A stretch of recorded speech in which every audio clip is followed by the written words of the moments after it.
ఈ బులెటిన్ను సమర్పిస్తున్న వారు పటేల్ ఫంక్షన్ హాల్, దిర్సంపల్లి గ్రామం, దోమ మండలం, వికారాబాద్ జిల్లా. బుకింగ్ కోసం సంప్రదించండి. Cell number 9490045048. వికారాబాద్ జిల్లా పరిషత్ చైర్పర్సన్ సునీతా మహేందర్ రెడ్డిపై అవిశ్వాస తీర్మానం పెట్టారు. నిన్న కాంగ్రెస్ పార్టీలో సునీతా మహేందర్ రెడ్డి చేరారు.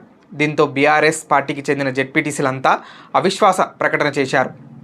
వికారాబాద్, తాండూర్ మాజీ ఎమ్మెల్యేలు ఆనంద్, రోహిత్ రెడ్డిల ఆధ్వర్యంలో జేఏసీ లింగానాయక్ను కలిసి జెడ్పీటీసీలు అవిశ్వాస నోటీసును సమర్పించారు. అవిశ్వాస తీర్మానానికి 12 మంది జెడ్పీటీ సభ్యులు పాల్గొన్నారు.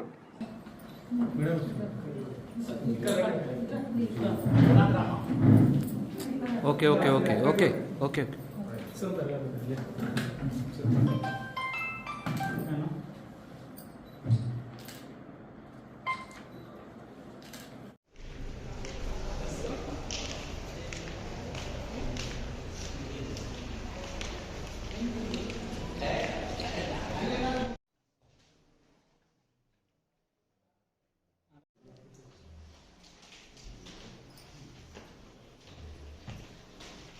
జనమంతా తెలంగాణ ప్రజలు, మరి పర్టికులర్గా ఉమ్మడి రంగారెడ్డి జిల్లా వికారాబాద్ ప్రజలందరూ చూస్తూ ఉన్నారు.